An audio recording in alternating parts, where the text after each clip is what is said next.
Hello friends, আসসালামু আলাইকুম। আপনারা সবাই কেমন আছেন? আশা করি অনেক ভালো আছেন। হ্যালো ফ্রেন্ডস, আজকে আমি আপনাদের সাথে আরেকটা গুরুত্বপূর্ণ ভিডিও নিয়ে চলে এসেছি। আজকে ভিডিওটা অনেক গুরুত্বপূর্ণ, যারা ইমো ব্যবহার করে তাদের জন্য এই সেটিংসটা অনেক গুরুত্বপূর্ণ।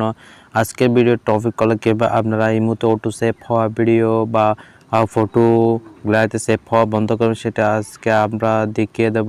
আমরা অনেকে আছি যে ইমো ব্যবহার করে, কিন্তু সেখানে আমাদের আত্মীয়স্বজন ও বন্ধুরা অনেক ছবি বা ভিডিও পাঠায়। এখন আমরা সেই ফটো বা ভিডিও দেখতে গেলে সেটা অটোমেটিকলি গ্যালারিতে সেভ হয়ে যায়। সেটা আমরা কীভাবে বন্ধ করবো সেটা জানি না। আজকে আমরা সেটা কীভাবে বন্ধ করবেন সেটা আজকে আমরা দেখিয়ে দেবো। হ্যালো ফ্রেন্ডস, এটা বন্ধ করার জন্য প্রথমে আমরা প্লে স্টোরে চলে যাবেন। প্লে স্টোরে গিয়ে সার্চ করবেন যে ইমোটা আপনারা ব্যবহার করেন, সেই ইমোটা এখানে সার্চ করে দিবেন। আমি ইমো বেটা ব্যবহার করে তাই ইমো বেটা সার্চ করে দিলাম। ইমো বেটা সার্চ করার পর এটা যদি আপডেট থাকে তো আপনারা আপডেট নিয়ে নেবেন।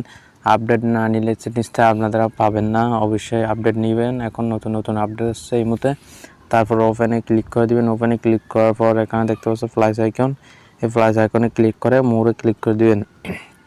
যাদের এই অপশনটা নেই তারা কী করবেন, একদম উপরে দেখতে পাচ্ছ কোনায় প্রোফাইলে ক্লিক করবে। প্রোফাইলে ক্লিক করার পর এখানে দেখতে পাচ্ছ সেটিংস, এই সেটিংসে ক্লিক করে দিবেন। সেটিংসে ক্লিক করার পর এখানে দেখতে পাচ্ছ স্টোরেজ অ্যান্ড ডাটা, এখানে ক্লিক করে দিবেন। এখানে ক্লিক করার পর এরকম একটা ইন্টারফেস শো হবে। এখান থেকে আমরা দেখতে পাচ্ছ auto saved after receiving photo and video, এখানে ক্লিক করে দিবেন।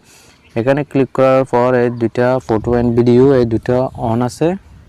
এখন এটা যদি অন থাকে আপনারা যে ভিডিও বা ফটো দেখবেন সেটা অটোমেটিক গ্যালারিতে সেভ হয়ে যাবে। যদি এই দুটো অফ করে দেন তাহলে আপনারা যে ভিডিও বা ফটো দেখবেন সেটা কোনোদিনও গ্যালারিতে সেভ হবে না। আপনি চাইলে ডাউনলোড করে সেভ করতে পারেন, অটোমেটিকলি সেভ হবে না। হ্যালো ফ্রেন্ডস, ভালো থাকবেন, সুস্থ থাকবেন, ধন্যবাদ। দেখা হবে আবার পরবর্তী ভিডিওতে।